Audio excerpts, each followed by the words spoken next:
Hey everyone, welcome. You know how sometimes you see two things happening together and you just know they're connected, but you can't for the life of you figure out why? Well, today we are going to dive into this incredible tool for thinking that'll help us get past just spotting patterns and really truly get to the heart of cause and effect. So let's kick things off with a classic brain teaser. Okay, check this out. If you look at the data, you'll see something pretty wild. On days when more ice cream is sold, crime rates also go up, like a lot. So what gives? Is the friendly neighborhood ice cream truck secretly running a criminal empire? Probably not, right? But this is the perfect example of a trap we all fall into. We see a pattern, a correlation, and we think, aha, that's the story. But most of the time, that's just chapter one. To really get from just seeing a connection to actually understanding what's causing it, we need a better way to think. And today, that framework is the Ladder of Causation, an idea from the brilliant computer scientist Judea. Now, this ladder has three main rungs, and each one gives us a more powerful way of thinking about the world.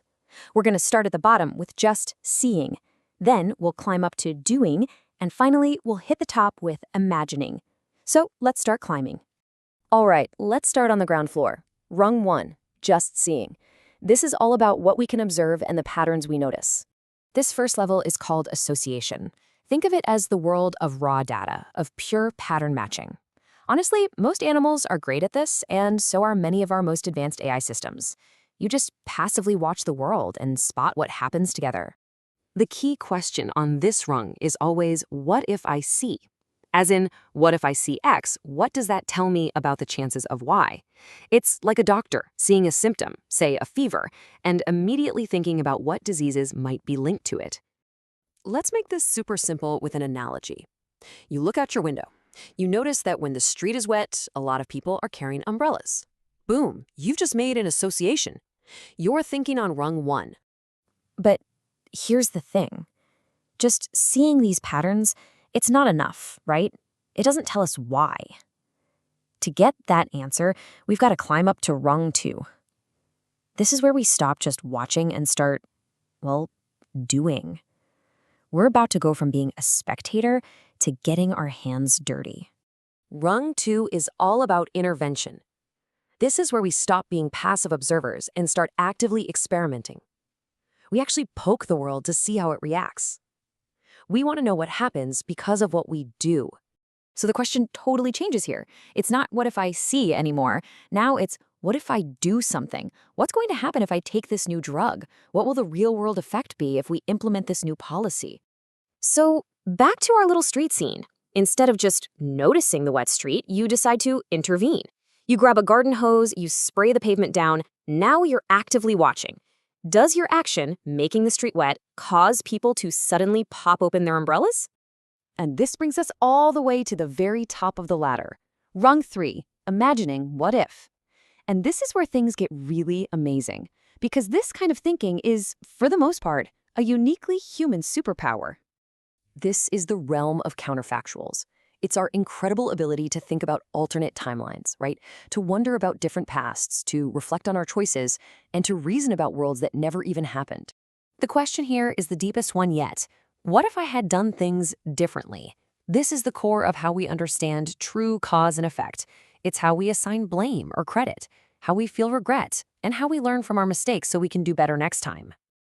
Okay, final step in our analogy.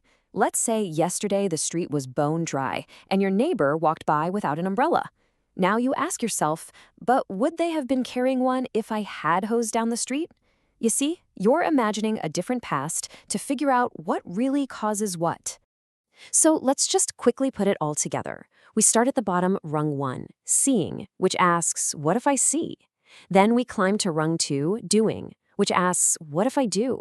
And we reach the top with rung 3, imagining, asking that really powerful question, what if I had done things differently? All right, now that we're pros at climbing this ladder, let's circle all the way back to the beginning and crack that ice cream case. Why on earth do ice cream sales and crime rates seem to go hand in hand? Well, that link between ice cream and crime, that's a classic wrong one observation. We're just seeing a pattern, but it doesn't tell us the cause. We have to dig deeper and look for a hidden reason, something that might be causing both things. And in this case, The culprit is hot weather, of course. When it's hot, more people buy ice cream. And when it's hot, more people are outside hanging out, which unfortunately just creates more opportunities for crime. So there you have it. Ice cream isn't the problem. Hot weather is the hidden cause driving both. And look, this isn't just about solving silly puzzles. Learning to think this way, to climb this ladder, is absolutely crucial. It helps us make better laws, it helps us do better science, and it's totally essential if we're ever going to build an AI that can truly understand our world and not just, match patterns. So, I want to leave you with a little challenge. Think about some pattern you've noticed in your own life, maybe at work or at home. What would happen if you actually tried to climb this ladder with it? What's the real why behind it? I bet the answer will surprise you. Thanks so much for hanging out with me today.